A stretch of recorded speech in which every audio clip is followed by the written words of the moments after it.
This is one I like very much, nutrition supplements, because it's a very controversial topic. So we're going to wade into controversy today and see if we can survive that. So what do I need? What should I take?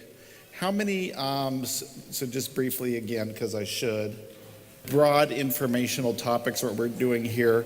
Your individual health choices, particularly in the way of supplements, are very much up to you, and should be discussed with your physician, who may not be interested in discussing these things with you.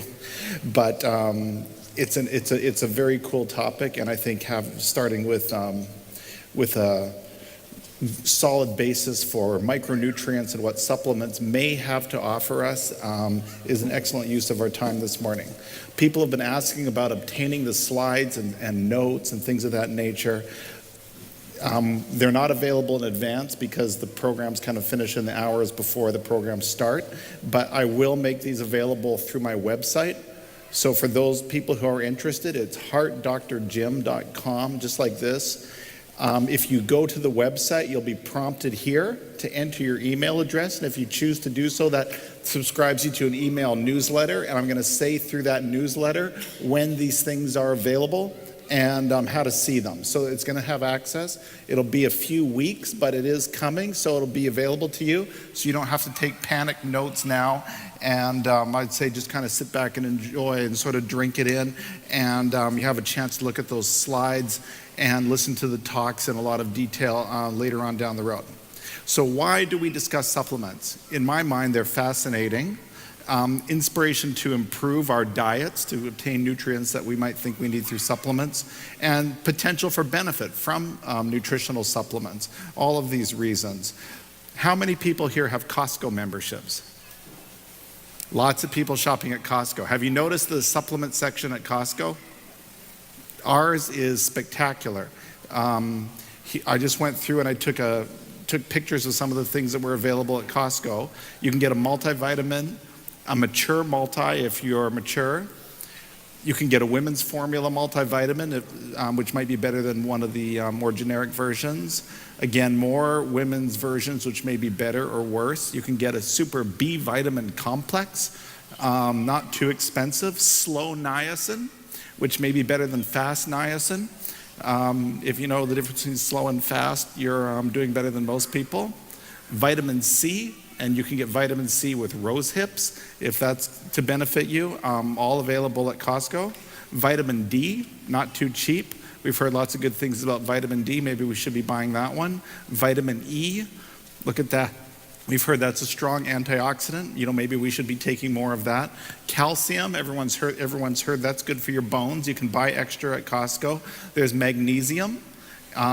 Just a hint, this is a product that I own from Costco. Fish oil, we've talked a lot about fish oil. Here's 1,200 milligrams. Maybe we should start supplementing with fish oil. There's flaxseed oil, because we'd like to not take fish products, perhaps, and you can get that at Costco. There's krill oil. What's krill? Krill may be even better than fish oil, and if you think that's the case, you can have krill oil, and that's available. Or other things to reduce your cholesterol. Getting pretty expensive, but we heard cholesterol is important. Fiber, everyone needs more fiber, so you can buy that in capsules if you feel like you're not getting enough. Different fiber products if you think one's better versus the other. Coenzyme Q10 is available. Ubiquinol, a little pricey, but we've heard that coenzyme Q10 is important. And liquid coenzyme Q10, here's a product that I have purchased and used, more than one box, and several of my patients have chosen to get CoQ10 from Costco. Resveratrol, we've thought about good things in resveratrol. That's that good ingredient in grapes or grape seeds, and what some people think may give red wine its value, because that wine producing process really preserves resveratrol well in the final product. Only the doses tend to be a little bit low, so anyone wonders if that can really make that much difference. So you could supplement with more should you choose. If you feel you need extra collagen because you're running out, you can buy collagen. Hair, skin, and nails, if you feel those need some improvement, you could supplement. Here's Garcinia cambogia, something that Dr. Oz has commented on. Maybe that would be useful, something we'd like to try. We've talked about garlic. We've recommended 1 clove a day. Maybe you don't want to eat raw garlic, so a supplement might be something valuable to you. There's ginkgo. Ginkgo's been around a long time in the ancient world. Maybe ginkgo would be nice, and we should be buying this. Ginkgo biloba, and just so you don't get confused, this is Balboa, and biloba is what the supplement is. So you don't want to run into Balboa. Stick with biloba if you're going for ginkgo. Green tea, lots of buzz about green tea. Maybe that's not something you want to drink. You just want the extract, so you can buy green tea extract, have some health benefits. We've talked about cinnamon, or we've heard about cinnamon. Here I can supplement on cinnamon if I don't want to eat the raw product. Turmeric, we've talked a lot about turmeric. We know that is an excellent spice, lots of health advantages, and you can buy it as a supplement if you're not able to eat the real thing. Cranberries are good. If you don't like real cranberries or they're out of season, you can supplement on cranberries. Red yeast rice, somewhere you heard that lowers cholesterol and may be a natural statin that could get you off your Lipitor perhaps. You could buy red yeast rice at Costco. Maybe that's a good way to go. Melatonin to help you sleep. Might replace that sleeping pill. There's other benefits. 5-HTP for mood support. We all need better moods. You could try this. PGX Daily, clinically proven. Not sure what that is, but the labeling looks good and someone's certainly selling it. We all want better prostate health. If you buy everything that's available at Costco, one sample of everything, the total price by my estimate is $534. So if you think that represents maybe 1 month, maybe 2-3 months supply, you're running a supplement budget on the order of $350 to $500+ per month. You know, that's on the order of $4,000 to $6,000 per year. And is this something that you're going to keep up indefinitely because it's so good for you? You know, so the supplement choices that bombard us and what's available is really quite staggering and exhausting, and you feel like you need some sort of guide as to what maybe you should be taking. And the question is always in the back of our minds on nutritional supplements, is this a marketing scheme because the marketing is intense, or is this legitimate? Lots of opinions out there. The dietary supplement industry is a $30 billion a year industry. Half of US adults use at least one dietary supplement. That's usually multivitamins, but lots of other things. This industry is fueled primarily by a marketing-oriented claim to wide-ranging benefits. So it's really coaxing you to buy products. And again, a $30 billion a year industry. It is intriguing. Who has seen this on the grocery store shelf? Or perhaps in your fuel station, service station when you're getting gas. 5-Hour Energy promises to give you a kick in the pants. Anyone here tried 5-Hour Energy? We've got a few people who have tried this product. It's interesting if you read the ingredient list. Something that's really selling itself and doing very well, in fact, on promising an energy boost. What's in this? It's a lot of B vitamins, 2,000% your daily value for B6, 8,000 your daily percent for B12, and then actually a lot of things that we've seen on our list for amino acids, which are simply protein building blocks. Tyrosine, phenylalanine, taurine. There is caffeine, but only as much as 1 cup of coffee. And if you don't like that, you can get a decaf version. And this still promises to pack a real energy punch. So you start to think, what is it about a few select amino acids or high-dose vitamin B, for example, that can give me a real sudden boost in energy that's going to last several hours with no possibility of crashing? Or a promise that you won't have a crash or a depression following your dose of 5-Hour Energy. So I'm not saying take energy drinks at all. It's just an intriguing point as to what these substances may in fact be doing. Medical opinion right now kind of says supplementing is largely a waste of money. Here's an article from the Annals of Internal Medicine 2013. Enough is enough. Stop wasting money on vitamin and mineral supplements.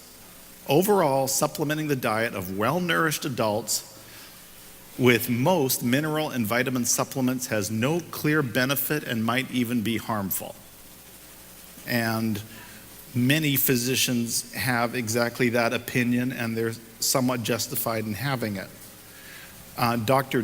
Day is a cardiologist and president of my professional society, which is the Heart Rhythm Society for North America.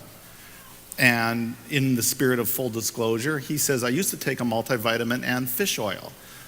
However, I'm concerned about some of the individual components in my multivitamin, and now I selectively supplement with vitamin D, with iodine in the form of whole kelp, and a biologically active form of vitamin B12. So D, iodine, and B12. He's a Mormon, eats meat infrequently, lives in Salt Lake City, concerned about vitamin D during winter months, and has chosen that very targeted supplement regimen because he feels he's particularly deficient or possibly deficient in those few things.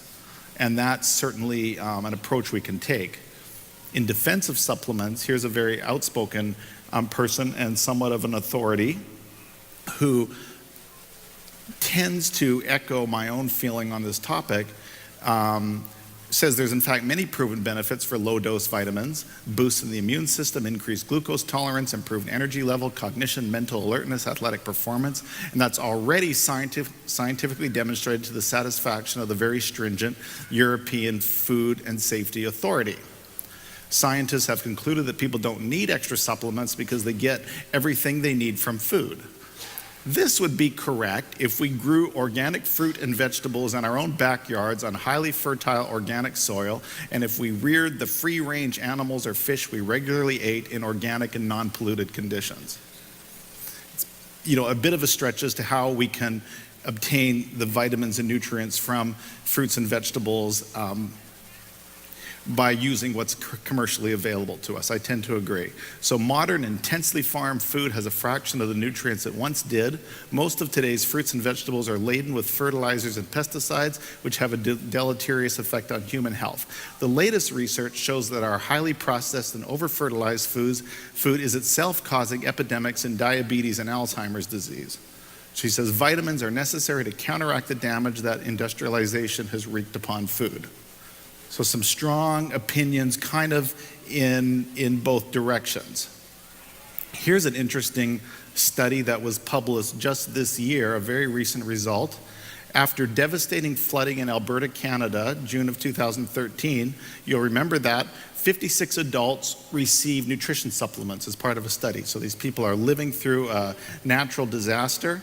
Some got vitamin D, others got B complex vitamin, and others got a broad spectrum mineral vitamin formula. Self-reported changes in depression, anxiety, and stress were monitored for 6 weeks. The group on B complex and on the broad spectrum multivitamin showed significantly greater improvements in stress and anxiety compared to the vitamin D group. No differences between the B complex group and the multivitamin group. So their conclusion is that a multi-mineral vitamin supplement combination to minimize stress in the setting of natural disasters is now supported by 3 studies. So that's interesting. Here are otherwise healthy people clearly benefiting from supplements in the setting of a very high stress time in their lives. So, what I ask myself is, do we have to wait for the next cyclone to benefit from supplements, or do we have periods in our lives that are sufficiently stressful that we would benefit as well from supplementation? And of course, it's an extrapolation, but I definitely tend to think that that is the case. Here's another recent study, and this one, British Journal of Psychiatry from 2014. Double-blinded, randomized, placebo-controlled, University of New Zealand. Vitamins and minerals reduce symptoms of adult attention deficit hyperactivity disorder. So using a very broad spectrum formulation, 14 vitamins, 16 minerals, 3 amino acids, 3 antioxidants. This formula, they said, holding up in over 20 published studies with good short and long-term safety data, clearly improving mood in otherwise healthy adults who have some sort of a psychiatric condition. So again, interesting on potential benefit of supplements in these healthy populations. Very discouraging is an article like this. You want to buy supplements? There's no guarantees, Here's a New York Times article from February where the Attorney General accuses GNC, Target, Walgreens, Walmart, all large stores, certainly in the United States and also in Canada, of selling fraudulent and potentially dangerous herbal supplements. 4 out of 5 top-selling brands did not contain any of the herbs on their labels. Well, that's great. Pills contain little more than cheap fillers like powdered rice, asparagus, and houseplants. So for everyone spending their hard-earned dollars on those, clearly not benefiting. And it didn't say exactly what the products were that they found to be compromised. So GNC answers back. We will now use sophisticated DNA tests to authenticate the plants and herbal supplements. We'll conduct widespread randomized tests for common allergens to make sure they're safe. We'll require our suppliers to do the same. And there's a call for tougher national regulation on the loosely supervised supplement industry with products that are right now being used by tens of millions of Americans. So it hasn't been pretty, and it's obviously been deceptive. Promises to get better. Like I say to all my patients, you may believe in supplementing or you may not. I tend to encourage it, but you have to find a supplement source that you trust. And it's hard to know what to base your trust on. So there's quality grades for supplements, pharmaceutical grade being the highest regulatory requirement for purity, ability to dissolve, absorption, really well studied. Medical grade, that's something like prenatal vitamins. And then you sort of have a cosmetic nutritional grade, which may not have high concentrations of the active ingredient. So let's take that for the case of fish oil. Here is Lovaza, pharmaceutical grade fish oil. That's what I can prescribe to my patients and have their insurance help them pay for. 85% of that pill has omega-3 fatty acids in it. Compare that to a regular retail fish oil where it's only 30% omega-3s and the rest of it is other fish fat, which we have no reason to think benefits us. So I need 12 pills of this to get the equivalent of 3 or 4 pills of this. And of course, we have some product in the intermediate. So be aware of the quality grades and look for the percent or content of the actual active ingredient that you're seeking when you are looking for supplements. Let's talk about the cellular basis for supplementation, particularly in the setting of cardiovascular health. And I find this very interesting, and it's been enough to persuade me to supplement on certain things and to encourage or offer my patients the opportunity to supplement on the same things, and I'll show you what those are. So, supplementing for muscle energy. This is a schematic that I drew, so excuse my artwork, of a muscle cell, focusing on the areas where we can supplement to potentially improve function. So the whole thing is the cell. The cell wants over 60% fat energy, less than 40% glucose energy to function. L-carnitine is a molecule that helps pull the fat from the cell into the mitochondria, which is the engine, the boiler room of that cell where energy is really produced. So I have L-carnitine pulling in the preferred substrate and help shuttling out the breakdown products after the energy has been used. We have the substrates for cellular energy, which are going to be used to make the ATP molecules, which are the real energy dollar that that cell uses to actually function and to have energy readily available. And there are substrates here that we can, fuels that we can supplement on to facilitate that process. Coenzyme Q10, where does coenzyme Q10 act? It acts on the membrane of the mitochondria to facilitate formation of those substrates into the energy molecule. So we can supplement on coenzyme Q10 also to facilitate that energy producing process. And then cells are full of magnesium. And what does magnesium do? It electrically balances those ATP molecules so the cell can shuttle that energy currency wherever it needs to have energy at whatever location for its metabolic processes. So we have 4 supplement targets that can improve certainly cardiac muscle health and skeletal muscle health as well. And let's take a closer look at those things. A little bit more appreciation on heart structure and energetics, and I love it that my animations are working today. So here we have an organ level heart. There's your heart. If you crack someone's chest and open it open and pry it open with these metal forceps, you can see your heart, beating inside your chest, and that's the view of the cardiac surgeon. And there you see that organ contracting in real time, just as rapidly as it does.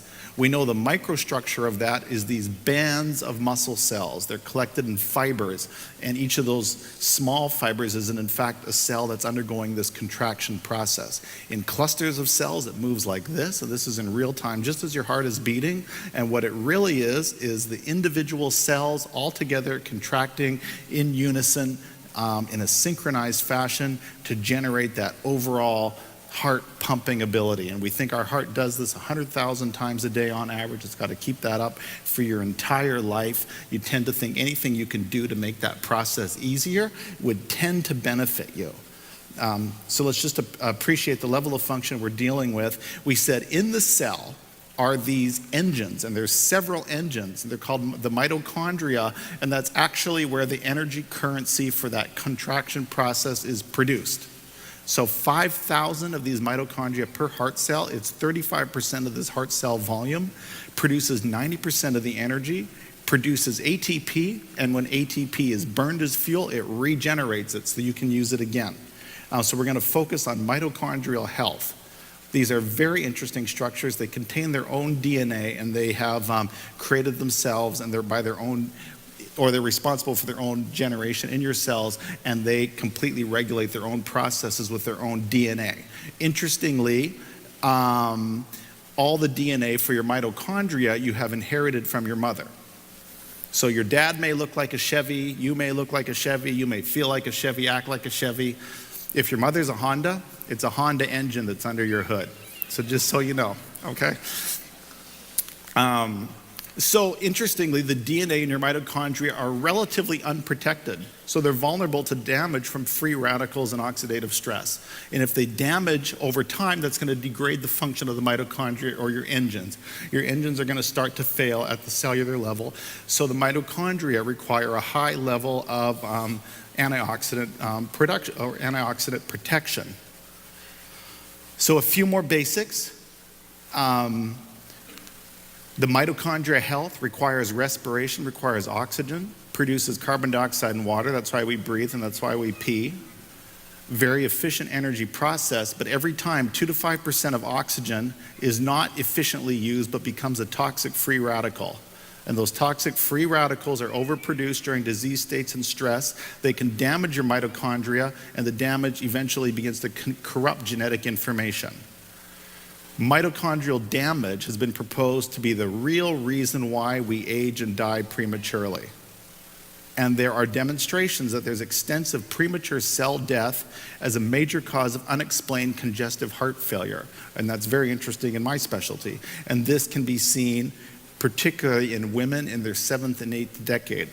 So there's a reason throughout life to be protecting your mitochondria to the degree that you can.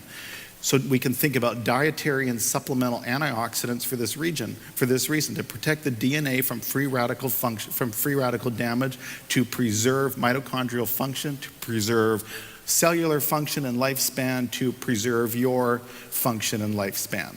So we see the mitochondria being important. And this is kind of how it works. We're constantly bombarded by free radical stress, ultraviolet light from the sun, ionizing radiation from industrial processes, smoking, including secondhand smoke.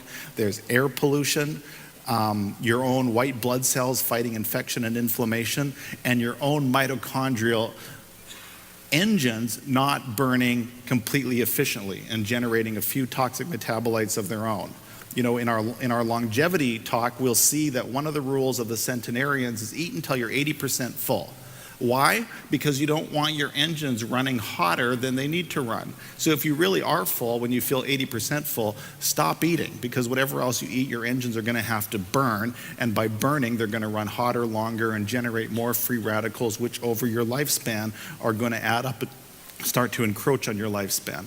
So all these free radical molecules cause DNA damage. They're damaging your genetic information, and as soon as they are produced and as soon as we're exposed to them, we need to have antioxidants on board to quickly mop them up. So here we see an apple that's been sliced, and a little bit later it shows what the process of oxidation can do. And you can imagine these sorts of things happening in your body, and for us to be in a constant state of needing protection from these stresses, which are, ultimately unavoidable. So cellular energy and antioxidant production. You can think here oxygen become unbalanced molecules, which are free radicals. They're attacking your cells. And then we have antioxidant substances like some of the vitamins C and E, and then products in our plants, cruciferous phytonutrients, carotenoids, flavonoids, all mopping up those oxidant species as quickly as they can. And what they're in fact doing is, for this free radical that has an unpaired electron, which is causing the damage, these antioxidants are quickly able to supply those electrons so that free radical becomes balanced, electrically balanced, and no longer dangerous. You can think of the free radical as an unprotected buzzsaw, flying through your cell and your system like an unguided missile, and your antioxidants like kamikaze pilots, attacking these to electrically balance them and provide you with antioxidant protection. And we said yesterday, LDL cholesterol, it's not the LDL cholesterol, it's the oxidized LDL cholesterol. So when that cholesterol has become damaged by free radicals, does it become most pathologic? So it's not just your cholesterol level, it's how well you're actually protecting your cholesterol from having this damage and becoming pathologic to you. So optimizing cellular energy and longevity, sort of our grand unified theory is we are fighting inflammation, we are mopping up free radicals with the goal of improving our longevity by preserving mitochondrial function. That's what this business is all about. Keep the main thing, this is the main thing. So how do we maximize our mitochondrial function? We've talked about using high quality fuels, plant-based, whole food, organic diets, high quality fats, the mono and polyunsaturated. And then there's a role here too for supplementation. And I'm gonna name 4 that we'll talk about first: coenzyme Q10, magnesium, ribose sugar, and carnitine. And then we're minimizing mitochondrial damage all along with our antioxidants, which are contained largely in these great foods that we're eating and facilitated and supplemented by a supplement regimen that we might consider. So we really owe the focus on these particular agents to Dr. Steven Sinatra, who is a cardiologist on the East Coast, and he's really reviewed the basic science behind some of these things and been able to make clinical recommendations in terms of dosing. And the coenzyme Q10, magnesium, L-carnitine, and ribose are what he calls his awesome foursome for cardiovascular health. So I'm going to take you through some of the rationale and basic science that Dr. Sinatra has laid out for us to improve our understanding of how this particular regimen might be beneficial. So coenzyme Q10, who's heard of CoQ10? Lots of people, most people. It's very much in the news and the headlines today, and rightfully so. This is very interesting. We can think of coenzyme Q10. This is, again, in your mitochondria along that membrane where the energy molecules are produced. We have coenzyme Q10 facilitating those chemical reactions, at the same time acting as an antioxidant. So it's an electron transport process to produce your ATP molecules. It's facilitating that exchange while mopping up the additional electrons that may be scattered or lost that could be damaging to your system. So this is the role of CoQ10 in your mitochondria. It's called ubiquinone because it's in every cell of your body. Your body has to make this typically rather than you receiving it from your diet, although there are some dietary sources. And we'll see that CoQ10 levels tend to decline with age. Supplementation can quite reliably restore cellular content, and the dose can be proportional to the deficiency or the disease state that you might be experiencing. So here's a nice graph, shows our CoQ10 levels tend to peak at about age 19 or 20, and they are declining thereafter. So here at 40 years of age, anyone here over 40? Your CoQ10 level in your heart can be down to 68%. By 80 years of age, down to 43% of what it once was. CoQ10 is one that I feel particularly comfortable about because a randomized double-blinded trial was conducted and published in 2014, demonstrating in a very scientific and rigorous way benefits of coenzyme Q10 in the setting of heart failure, congestive heart failure. So they took 420 patients with moderate to severe heart failure, coenzyme Q10 100 milligrams 3 times a day, and they followed them for 2 years. There was no benefit after 16 weeks, measurable benefit after 16 weeks, so you have to stick with it, but clear benefit demonstrated at the 2-year mark. Reduction in cardiovascular mortality, reduction in all-cause mortality, reduction in hospital admissions, and improvement in your heart failure functional status, meaning you were actually feeling better and performing better on coenzyme Q10 at that 100 milligram 3 times a day dose. So we have clear guidance that that is acceptable in the setting of heart failure. And that's excuse enough for me. I'm ready to encourage most of my cardiac patients, even those with arrhythmias and other issues that aren't truly heart failure, to say, you know what, this has been demonstrated to be safe and beneficial in hearts, and chances are that you're going to feel better on these things. So the Sinatra dose recommendations are close to that trial. If you have arrhythmias, 200 to 400, moderate congestive heart failure, 300 to 400, severe heart failure up to 600 milligrams, and patients with Parkinson's disease, that muscle stiffness, that rigidity, up to 1,200 milligrams a day of coenzyme Q10 can be considered as a nutritional supplement for improving symptoms. So it's very interesting.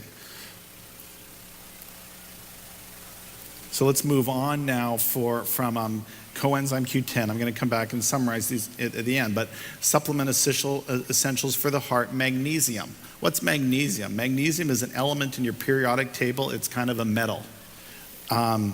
Exceedingly important for your body. Symptoms of deficiency are in just about every organ system of your body, from headaches, dizziness, confusion, muscle problems, cardiac arrhythmias, abdominal cramps, urinary cramps, paresthesias, tingling and numbness, thigh and calf tightness, cramps in your legs and your feet, all evidence potentially of magnesium deficiency. So a little bit more, the human body has 20 to 25 grams of magnesium. Most of it is in bone, the rest is in muscle. It's the 4th most abundant ion in your body. It facilitates 300 enzyme reaction, and it's really concentrated within the mitochondria, that energy factory for your cell, where it plays such an important role because it's crucial for reactions involving ATP, for transferring these energy molecules to regions of your cells where the energy utilization is important for that cell to function properly. So that's magnesium. Warning signs of magnesium deficiency. Fatigue. All my patients tell me they're fatigued, and I tell them I'm fatigued. We're all fatigued, you know, but it is the most common and early symptom, and that is because you're having a hard time shuttling your energy around. So it's not getting places where it's needed, and as a result, you feel tired and lethargic. So we can supplement to improve energy. We get personality changes, we get anxiety, we get panic attacks, and pediatric psychiatrists will often prescribe magnesium supplements to little kids who are having night terrors and sleeping problems, things of this nature, and they can respond very well to that. Hard to be toxic because you pee out what you don't need. So very hard to overdose on these things or over-supplement, if you will. It's very safe in that regard.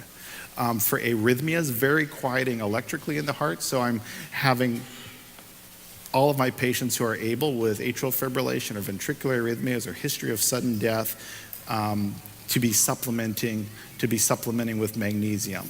You know, numbness, spasms, cramps, they're so related to muscle function that if you're deficient, you're going to start to experience muscle irritability, and that may be unprovoked. Dizziness, nausea, vomiting, other signs of magnesium deficiency. Thyroid disorders, direct connection between the magnesium and your thyroid and the associated risk of heart disease. Magnesium deficiency can result in an underactive thyroid. So your doctor may have you on a thyroid supplement because your thyroid is truly deficient. The root cause of that may be something as simple as magnesium deficiency. And the symptoms attributable to hypothyroidism and to the magnesium deficiency are overlapping. So it can be difficult to distinguish. We just lost our audio visual again. So if we could have support from the back, please, you guys back there. My screen here is down, so that makes me think your screens are down. Can you see? They're down, okay. So last time the guys figured that out pretty quickly. So it's nice because I know it's a really a very visual talk. So the slide will be, why are we so magnesium deficient? If this stuff is so important, why is it that we have deficiencies? A couple of reasons. One is that we're being robbed by our food. Processed foods, which people are eating too much of, are devoid of magnesium. Modern farming techniques tend to deplete the topsoil, so it's not making it into your food. We're not drinking hard enough water. The water we drink is supposed to have ions in it, and if that mineral content isn't there, over time we're going to be getting magnesium deficient because that's where your body's expecting it from. Also, we're drinking soft drinks. Soft drinks contain a lot of phosphate, and the phosphate tends to bind the magnesium and neutralize it, and it doesn't get absorbed. Another cause, we're stressed out. Lots of stress, and stress hormones like cortisol use a lot of magnesium for their production. So if we're experiencing a lot of stress, we'll burn through our magnesium stores. Cortisol has been called the aging hormone. And in the absence of magnesium, it will age you even more quickly. Measure. And why is that? Your body does everything it can to keep the serum or blood levels of magnesium normal. So you measure the blood, magnesium's normal.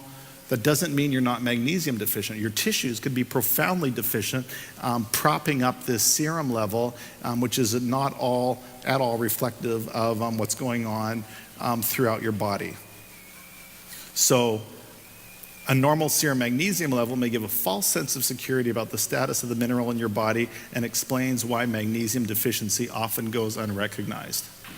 Almost every cardiac patient in the hospital who comes in, who I'm consulted on or are admitted under me, gets a gram of magnesium IV every day just as part of routine care.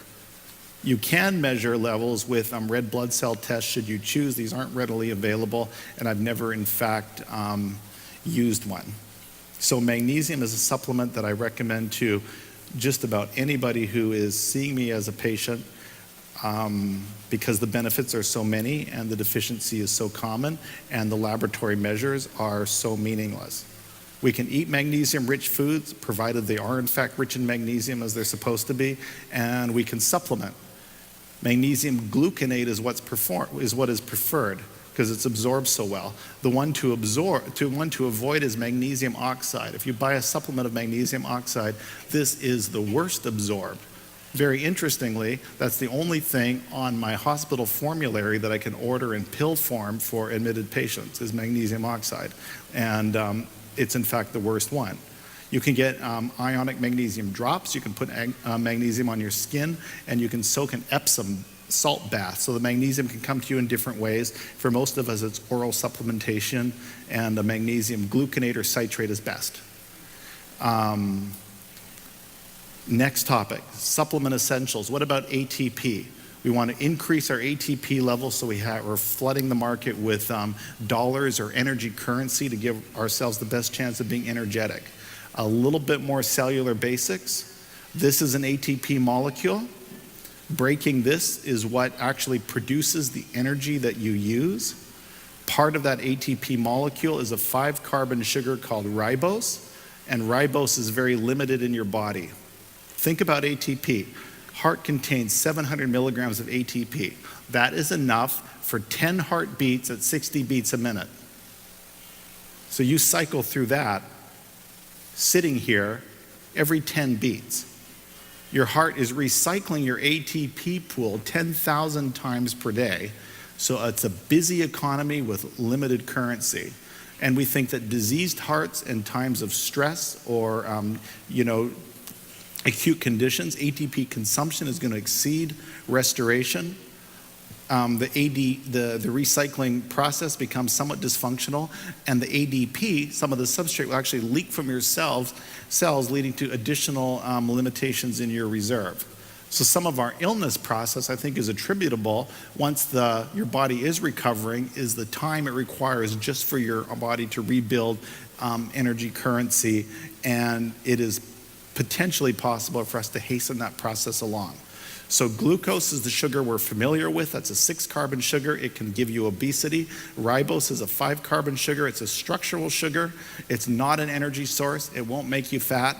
And supplementation is possible. Still sweet. Doesn't taste quite like glucose, but still sweet. It is, in fact, a sugar, and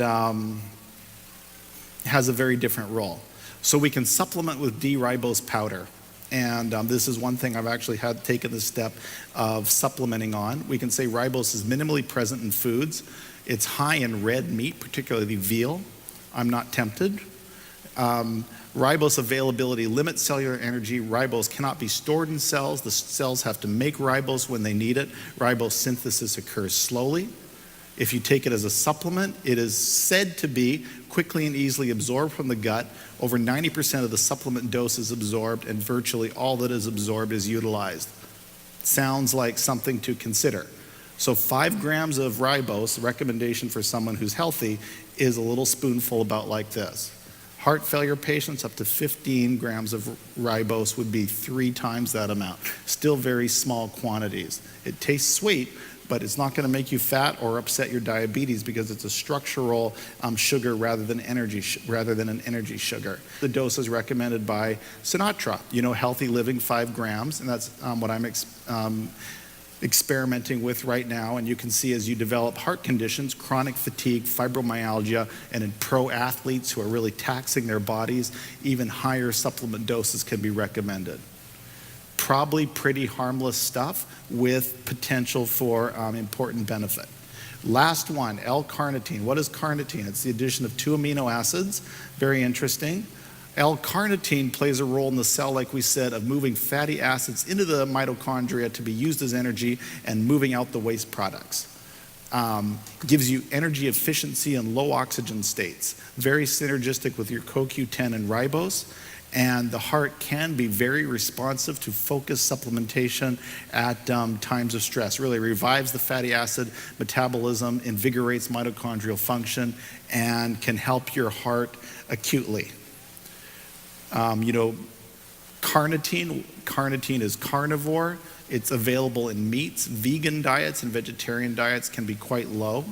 You can't take more than 2,000 milligrams a day because your gut absorption tends to saturate. And there are powerful cases made for the potential for carnitine and for supplementing with carnitine. Vegetarians tend to lack carnitine.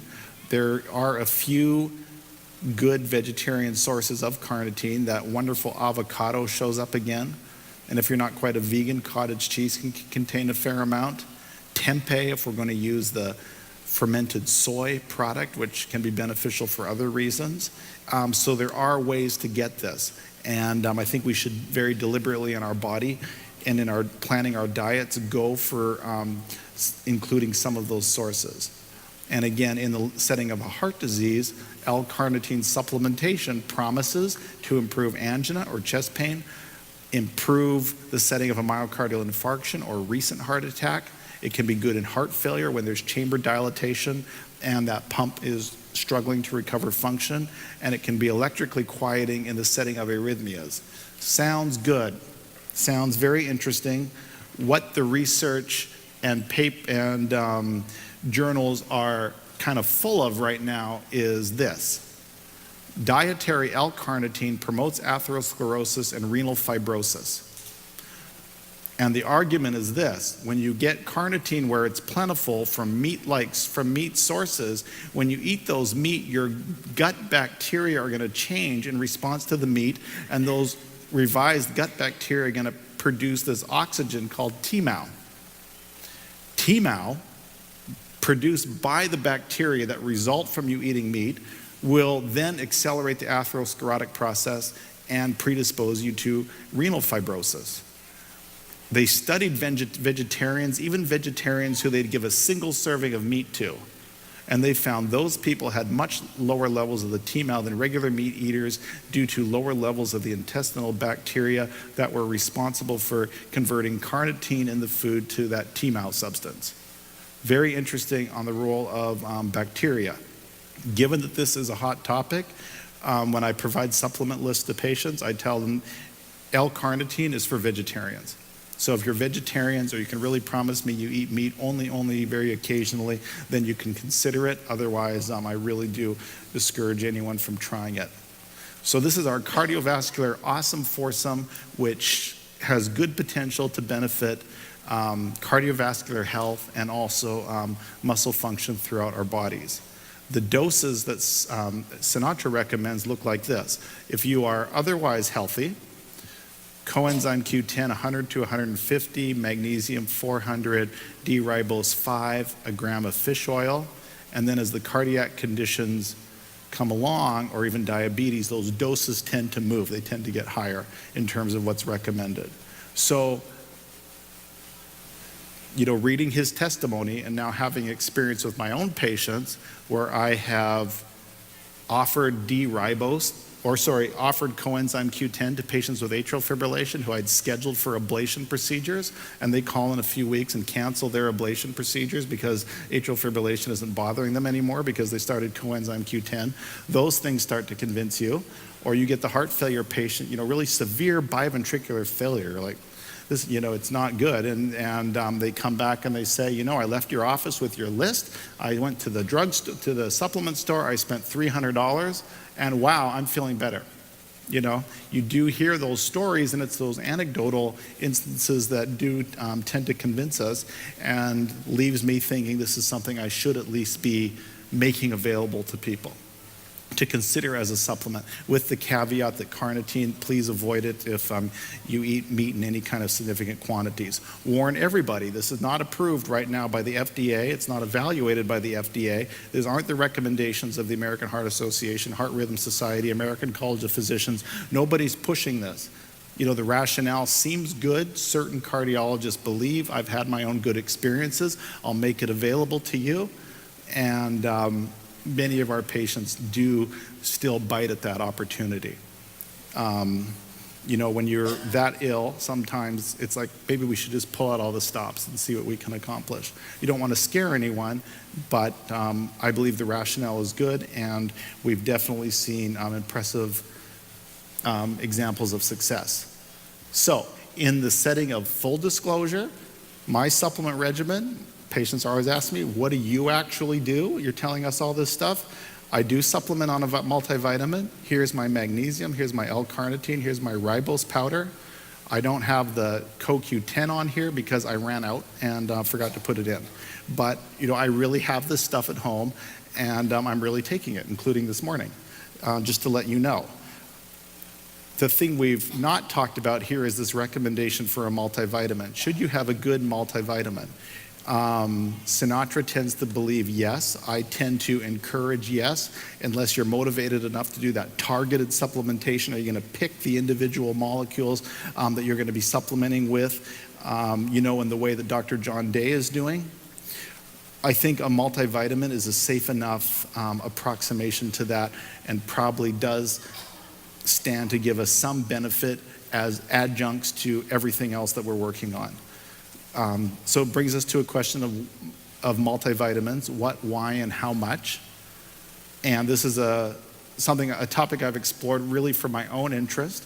This is a product I tend to use. Here's a single pill multivitamin. Take one pill once a day.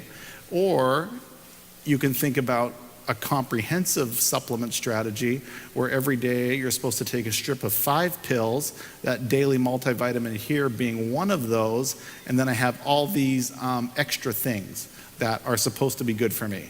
And with at least the manufacturer saying these things are going to break out of their pill form at different levels of your gut where they should apply max benefit. So you can kind of take a simple approach, or you can take a more of a comprehensive approach, and there's a lot of products that are available. The thought is that the simple one contains a lot of good stuff, and the comprehensive one contains higher doses of the good stuff and also more good stuff. So the question is, do we benefit from more good stuff and higher doses of good stuff? And is this worth our time and our money? So as an exercise, here's a book, Vitamins, Minerals, Herbs, and More, by a very reputable author, American Academy of Anti-Aging Physicians, Metabolic and Nutritional Medicine, who really talks about supplements and recommended doses in detail. Not only supplements, but how much of each ingredient should you be getting, either from a supplement or from your diet or both, but how much in general is your body looking for. And as an exercise, partly for myself, I went through to say, what's this multivitamin that I'm recommending or thinking about taking myself? How does this compare with these recommendations from a completely different source? Let's just go through and see how the manufacturers of one and an author from another completely different source agree with each other, and how do these things compare? So we can go with the simple single multivitamin or the complex formulation and compare all of their ingredients. They all have a lot of good ingredients. Here they are, lots of everything you'd think you wanted. The comprehensive one tends to have more depending on what it is. And we go through lots of good things in both. And then finally, the additional things that are only available in the comprehensive package. Some things we've talked about, omega-3 fatty acids. We've said the EPA, DHA molecules are important. So I get 500 milligrams of that daily. We've talked about probiotics. Here's 500 million colony-forming units contained. Lycopene available in tomato, lianthine, a number of other things, a berry abstract, a little bit of CoQ10, only 30 milligrams, but that wasn't there in the other multivitamin.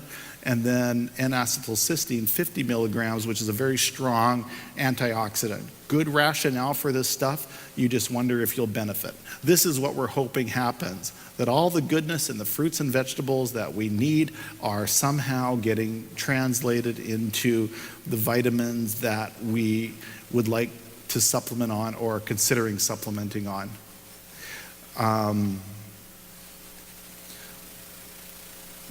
For the sake of interest and to be complete, let's go through individual vitamins, appreciate what those substances play in our bodies, what role those substances play in our bodies, and think about whether we'd like to supplement with those things. Vitamin A, retinoids from animal sources, carotenoids from plant sources, beta-carotene, the most popular. Plays a role in energy, stamina, thyroid, immunity, supports bone and teeth, night vision, recommended 5,000 to 10,000 units a day. Vitalizer has 6,200 units, so right in the middle of that. So right in the middle of what the other source is saying we should be getting from our diet or from our diets as well as supplements. So you find yourself landing right in the middle. Some studies have shown danger. The carrot study, published in 2004, vitamin A formulations up to 25,000 units a day, much larger than daily recommended allowances, but they thought would over-supplementing have benefit. In fact, was shown to increase lung cancer, cardiovascular mortality in smokers and in women. So they're a safety signal. We're at much lower doses. You wonder if that safety signal still applies. The data simply doesn't exist, and it's really up to us to guess. So vitamin A, 60 substances of this found on Earth. Typical American diet includes only 6. High doses of one can compete for the same receptor site, so you should have a formula that has several. High doses tend not to be toxic, which is different from just plain old vitamin A. Lycopene, which is a tomato extract, is in fact a vitamin A type molecule. It's best absorbed when it's cooked and with fat. So if you ever heard pizza is good for you, this is what they're referring to, is that the tomato paste, which liberates lycopene in the presence of a fat cheese, is best absorbed.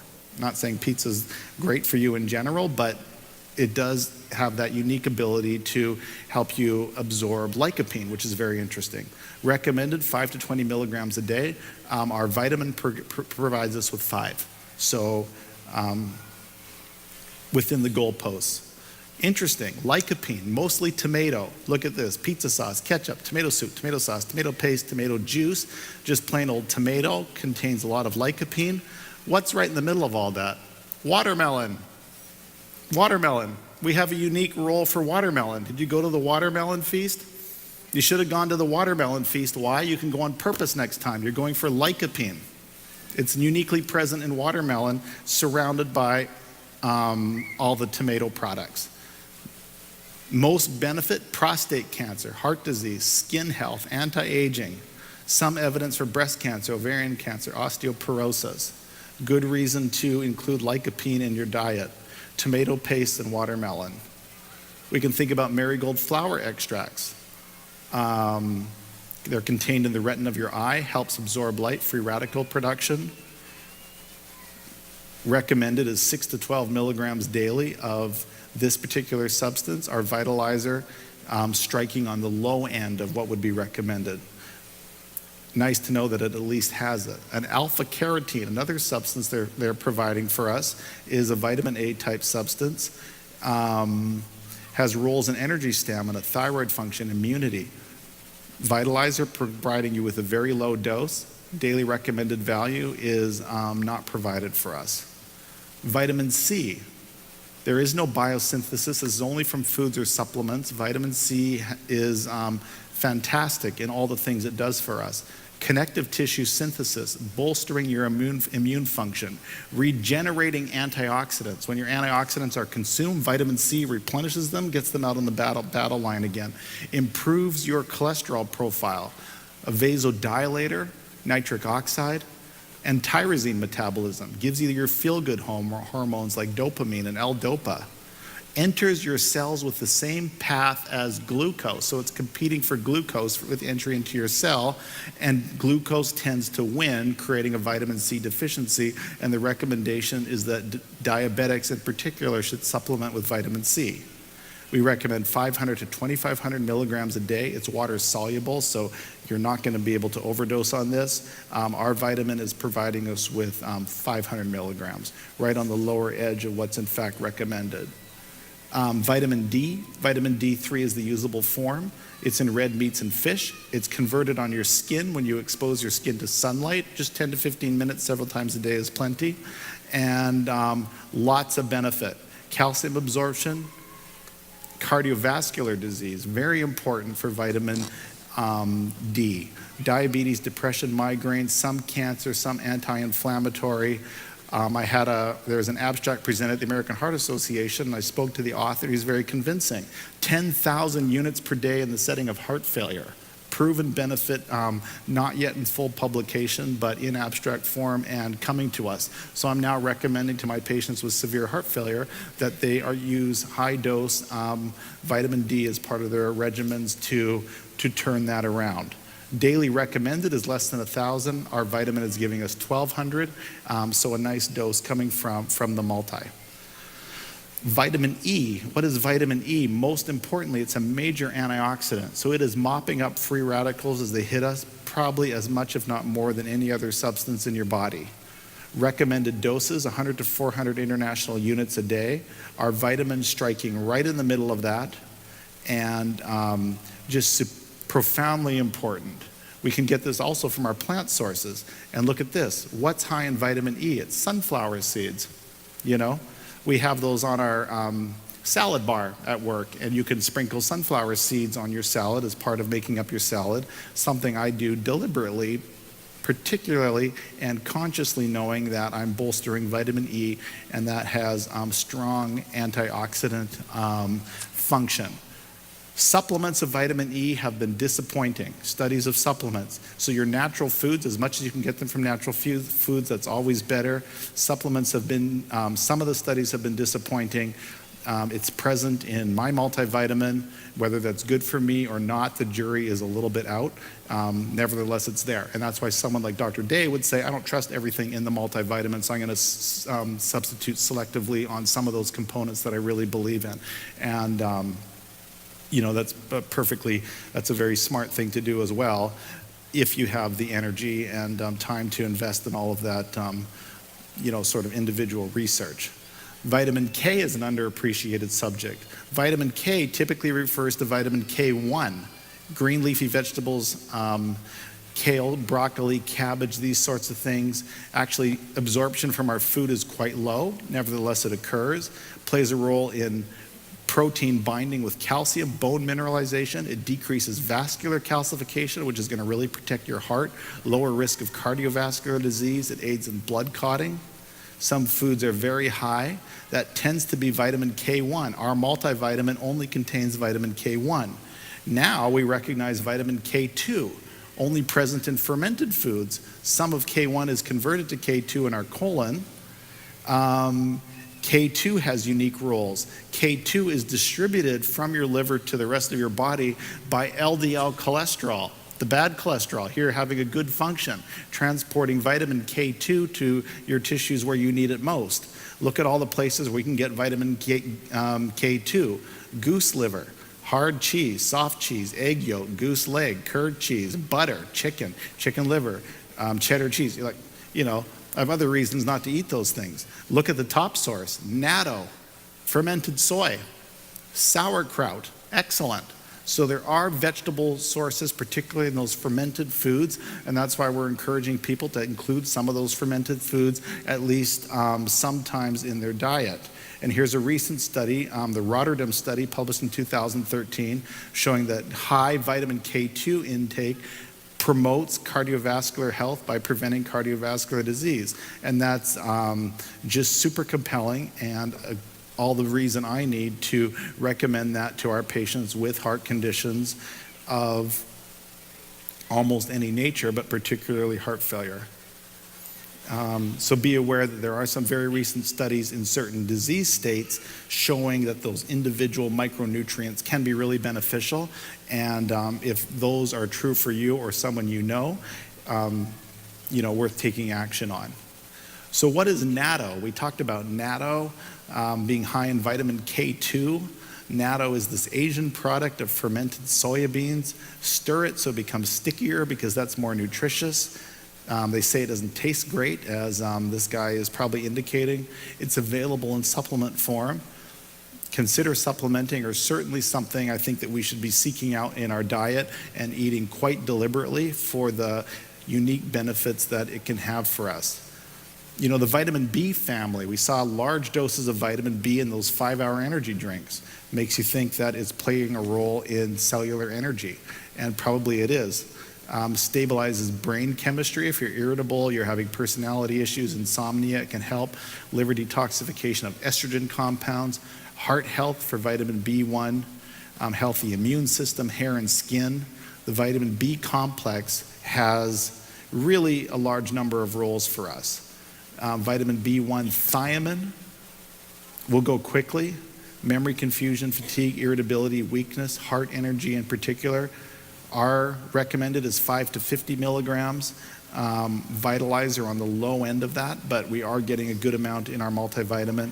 Riboflavin, very importantly, regenerates glutathione, our strongest antioxidant in our body. As soon as it's used up, the vitamin B2 is regenerating it so it can continue its neutralization of very dangerous free radicals. So let's appreciate its role. Niacin, B3, this is in our energy drink at 150% of daily recommended values. It's improving our cholesterol profile very well as being involved in energy production and uniquely adrenal function, which is going to help our diabetic health. So important to have vitamin B at sufficient levels, particularly in the setting of diabetes. B5 is called pantothenic, panto meaning everywhere acid, because it is everywhere. Deficiency is very rare.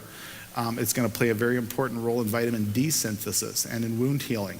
Particularly vitamin D needs these vitamins to develop in its most biologic and active form. Vitamin B6, it's in our energy drink at 2,000%. Neurotransmitter synthesis, tryptophan and serotonin, does influence very much how we feel, and hence feeling energetic. It ends up in 5-hour energy. Our vitamin on the low end of what is recommended between your food and diet and what you might be supplementing on, but at least it is indeed present. Biotin, antibiotics kill bacteria producing biotin, causing deficiencies. Levels tend to be increased in vegetarians. So if you're vegetarian, wonderful, you have high levels of biotin, which is wonderful. Vitalizer providing us right on the upper end of what is recommended for us. So having all the benefits of biotin through this supplement product, and take some consolation in the fact that if you're vegetarian, and most of us probably are, our levels of biotin are not low. B9, this also shows up in our energy drink at 100% value. It is a major detoxifier of hormones and estrogens, and a lot of industrial compounds that end up in our bodies act like weak estrogen molecules and kind of screw up our hormonal milieu. And if we can detoxify from those, we are going to start to feel significantly better. Vitalizer providing all of what is recommended on a daily basis. And vitamin B12, where does this come from? It comes from the gut microbes, not in you, but in cows and sheep. It goes to their muscles, and humans or animals eat the muscles. It's also in some dairy products. If you are a vegan, it's very important that you are supplementing with vitamin B12. Carnitine metabolism, or energy from fatty acids. Protein synthesis lowers homocysteine, which is a molecule that contributes significantly to cardiovascular disease and memory loss. In your energy drink, look at that, over 8,000 of your recommended allowance will give you a big whop of energy. So if you're a vegan and you're low energy, probably suspect that this is something that you should be adding to your diet in the form of supplementation. For you, this would be a very important targeted supplement. So we have other vitamin B molecules. I'm just going to skip along in the element of time. Other elements is micronutrients. How many elements is your body actually using to support its function? From a chemistry perspective, it's fascinating. Everything I've circled in red has a role in your body. So it seems like almost 50% of the periodic table is represented in what is in fact useful to you.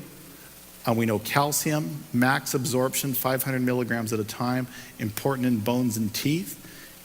We do get it in our Vitalizer supplement product.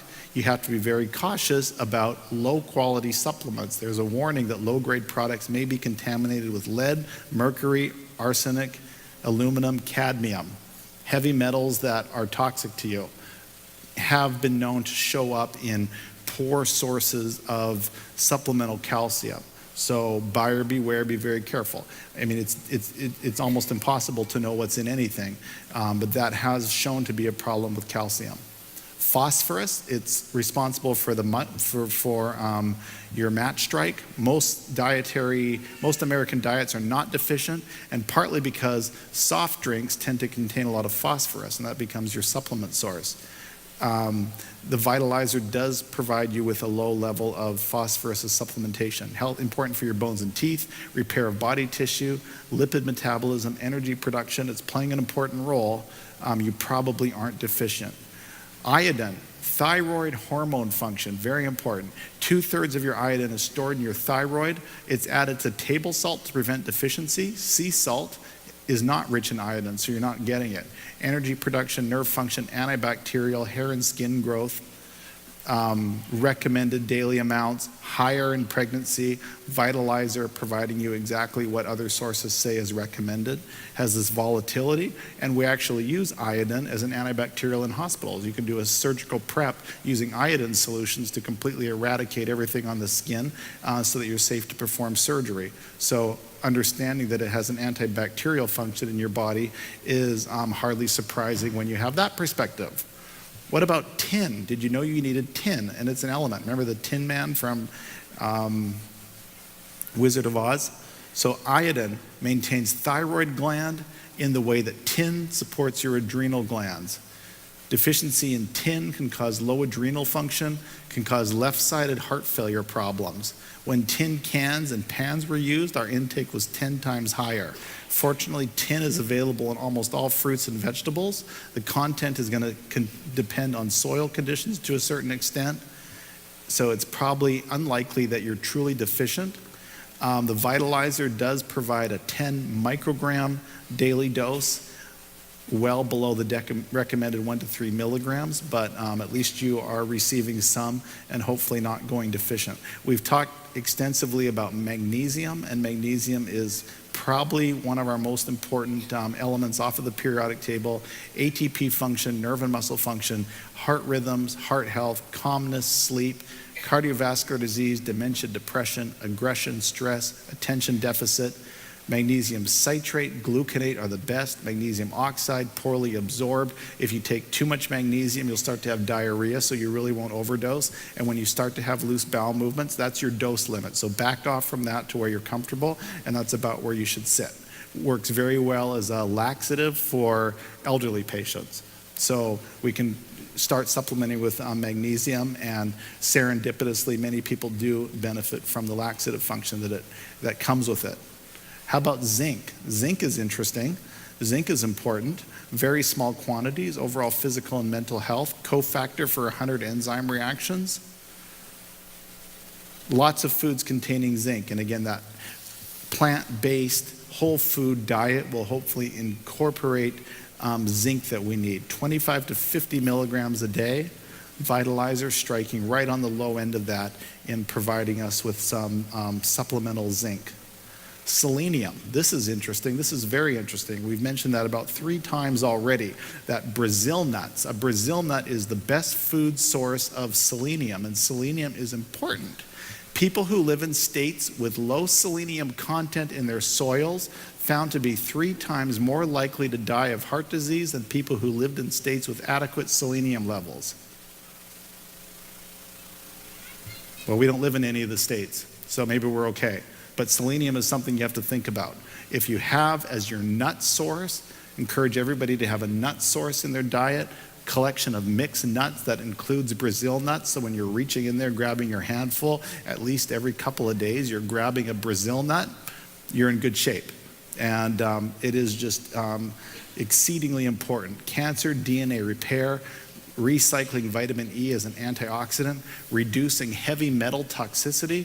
We talked about how we may be toxic from heavy metals that we've accumulated over the course of our lives, and now later in life, as our bones start to demineralize, releasing heavy metals into our circulation, we're experiencing the toxicity, including selenium or a Brazil nut in your diet can be part of your solution to reducing that heavy metal toxicity later in life. We'll talk about copper, necessary for heart health. I'm going to move along in the interest of time.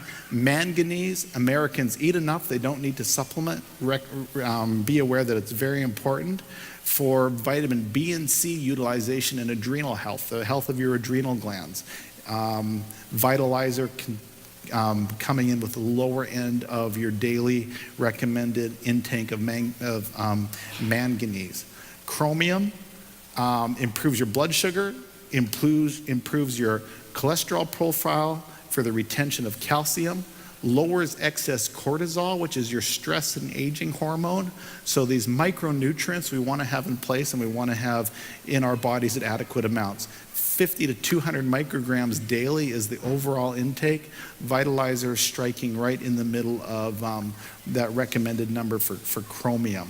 Molybdenum, energy production, iron utilization, alcohol detoxification, lots of food sources, low level of supplement provided in our multivitamin. Nickel, walnuts and hazelnuts increases iron absorption. DNA intermediates plays an important role. Again, low levels, very low levels provided in our multivitamin. Vanadium, it's what we use to make these very strong wrenches. Most diets are sufficient, improves insulin sensitivity. We want insulin sensitivity so that insulin levels and glucose levels in our blood are low because those are strong oxidizing agents. So things that improve insulin sensitivity, very important. And just appreciate that the same thing that you're using in your tool shed for your heavy duty mechanics is what's improving those processes in your body. And I'm just going to skip along here a little bit. Iron is very important. Iron fortification, double-edged sword.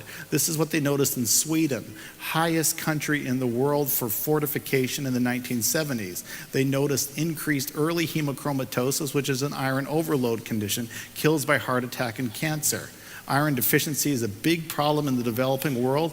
Overload is a big problem in the developed world, which is where we live. So mild deficiencies can in fact benefit. Lower levels can give you lower risk of cancer, heart disease, and infection. attain a mild deficiency by donating blood at your Red Cross. If you stay a little on the low end, that's probably healthy from an iron balance point of view. This is iron. Notice what iron's always covered with, and that is rust. Why is it covered with rust? Because it oxidizes very easily. Oxidizes just as easily in your body, and that's problematic. You know, we remember the cartoon Popeye? He ate spinach. Why? Because spinach was high in iron, and that made him strong. So it does tend to make you strong. Adult requirements much less than newborn requirements. In older adults, supplementation of any kind is in fact not recommended. Iron is going back and forth between two molecular states. That's causing free radical damage to your cells and hastens your aging.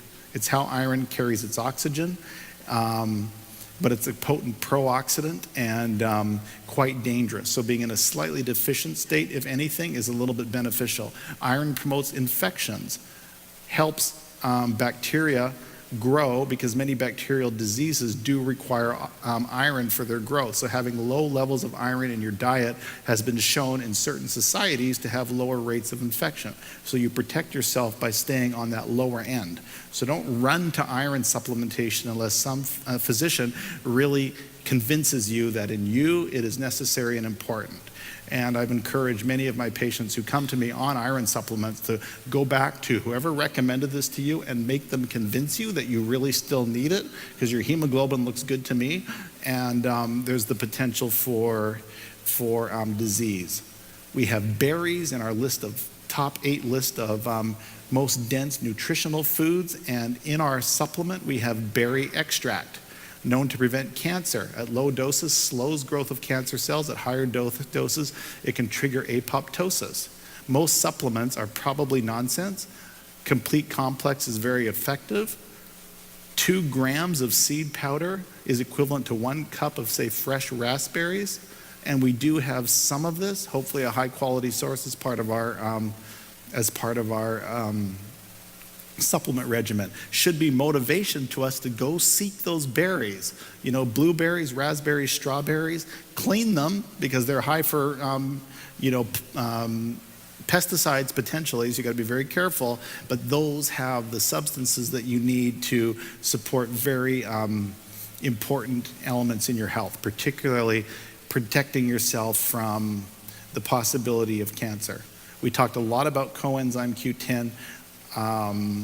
So I'm not going to go on much longer here. The Vitalizer contains a very small amount. We talked about doses on the order of 100 to 600 in heart failure to 1,200 in Parkinson's. So when I tell patients they need coenzyme Q10 and they tell me it's part of their multivitamin, I'll say, here's my list of what I think you should take. Go and compare it to your multivitamin and make sure the dose of coenzyme Q10 matches. And if yours is too low, you need to supplement for the difference. So a lot of multivitamins will contain a little bit, but not nearly what is necessary in some clinical conditions. N-acetylcysteine, this is interesting. It's an exceedingly powerful antioxidant, and it's what we all know from medical school that we use to treat Tylenol overdose in the emergency room. So this is something that we're reaching for when that person comes in who's overdosed on Tylenol. And the reason is that it replenishes glutathione, which we recognize to be that super strong antioxidant that's produced endogenously in our patients or in ourselves. If we're taking someone to the cath lab for a heart cath and we're concerned that the dye load might impact on their kidney function, we'll give them 600 milligrams twice daily for the day before and for 2 days after. So that strong antioxidant can help protect kidney function. Interesting that we've chosen to do that for those very short doses. The Vitalizer, so 600 twice daily, being that acute dose for a very serious condition, 50 milligrams a day sounds really nice as something to be taking regularly. So we're certainly trusting the value and potency of supplements in the hospital setting. Really stands to reason that small doses in the outpatient setting have reason to be beneficial. And acetylcysteine, again, other recognized function, chelating heavy metals. And again, we've talked about those heavy metals building up in our bodies. We've mentioned selenium and the Brazil nut, helping to chelate those heavy metals, bind them, take them out of our system. N-acetylcysteine as a supplement with the potential to do the same thing. At least that's the understanding. And we only hope that it's true. We've talked a lot about fish oil supplements and a host of positive things attributed to fish oil. EPA, DHA being the valuable molecules, it is a bit of a hot topic and controversy because most clinical trials involving fish oil have found no evidence that it reduces heart attack or stroke. And these are very recent publications. 24 rigorous studies from 2005 to 2012, only 2 showed benefit. 10% of Americans take fish oil regularly anyway, believing it has benefit. So lots of people are taking this in good faith. Most studies, we have to acknowledge, have not shown benefit. And here we go back to John Day. The Magna trial came out in 2015, this year. He tweets, "I was beginning to lose faith in fish oil to prevent heart disease until this study came along." So this year, some interest resurges, and here we have very nice improvements in lipid profiles in the setting of fish oil supplementation with a reduction in inflammatory markers. The comment is we can't necessarily correlate these benefits to reduction in heart attack, stroke, and death, which is of course what we're really concerned about. But these data do show that patients who take fish oil supplements seem less predisposed to blood clotting, their platelets seem less sticky, and important components of inflammation are reduced. So the data does appear to be positive, and I'm sure our patients, whether we want them to or not, are going to continue to take fish oil. And I will continue to prescribe it in the pharmaceutical forms that are available to patients with cardiac disease. The opinions are kind of like this. Here's a Harvard doctor, what she's saying recently about fish oil. Large clinical trials of fish oil focused on people who already had heart disease or were very high risk. So is fish oil enough to turn that burden of disease around, or is that too much to ask of the poor fish oil? That's kind of her point. Fish oil has been promoted for preventing a variety of other conditions, including cancer, Alzheimer's, and depression. Certainly, probably has cardiovascular benefit. It may not be the one thing that's enough to turn things around measurably, but probably important as an adjunctive agent. You know, and these other guys, fish oil in someone who doesn't eat fish, and Dr. Day saying, recommending wild salmon for omega-3s. So a lot of divergence of opinion out there. I still err on the side of suggesting it as long as the source contains those potent molecules that we're really trying to get. And I'm grateful that my supplement does contain some amounts of both of those molecules. We've talked a lot about probiotics. You know, the GI tract has 400 species of bacteria. We want the best species to be living in our gut. Common ones are and helpful ones are in dairy products, yogurt, fermented food. This little capsule in my multivitamin strip is supposed to make it all the way down to the distal part of my gut before it releases.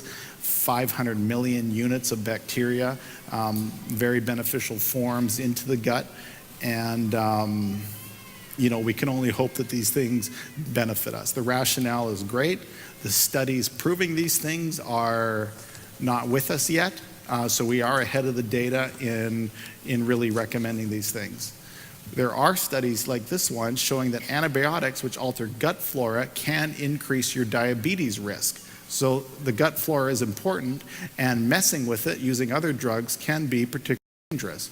Altered microbiota in patients with type 2 diabetes and increased obesity were found in those exposed to antibiotics during the first year of life.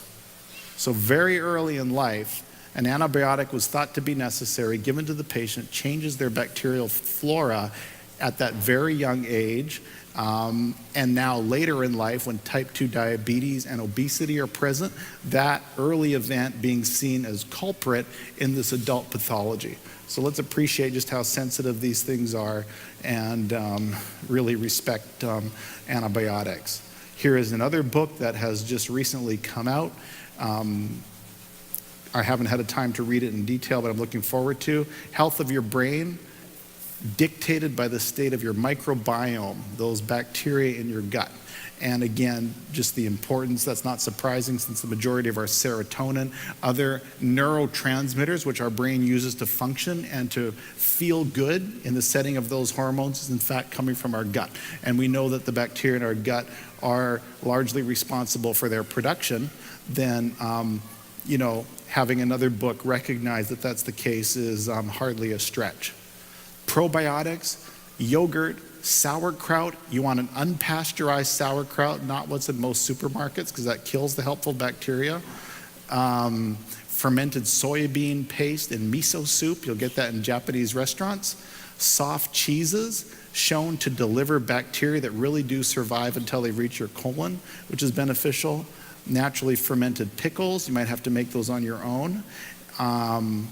Lots of natural sources of probiotics, which are going to bolster, the integrity of our own bacterial flora, and we can certainly supplement on those things to help us along if we feel that we're lacking or not willing to eat those particular products. So it's a dense day, and we're right at 3:30. So we hit the nail on the head. Just to summarize, our nutritional needs are diverse and they are complex. We can pursue whole food sources of vitamins and micronutrients, and we should do that intentionally. We can supplement, and there is potential for tremendous benefit with certain supplements. We need to scrutinize supplement sources because this is an unregulated area, and what's available is not proven by regulatory bodies. We talked specifically about the cardiac 4, coenzyme Q10, magnesium, D-ribose, and L-carnitine. I've felt tremendous benefit with coenzyme Q10. I felt a boost in energy like this after my first dose of 100 milligrams of CoQ10, and I don't believe that was some placebo effect. Most of the people in our office have now switched to starting CoQ10. One athlete in our lab, mid-40s, just biked the Portland to Seattle bike race. He's supplementing on 300 milligrams a day, convinced it's improving him in his training regimen. When the anecdotal cases of benefits start to roll in, that does tend to convince the mind. So think about those things very seriously. L-carnitine, only if you're a vegetarian. Think about just a multivitamin versus individual micronutrients where you kind of build your own multivitamin. Probiotics, it's important if you supplement or if you're getting it in your fermented foods. And remember the importance of your gut flora in modulating your overall nutritional status.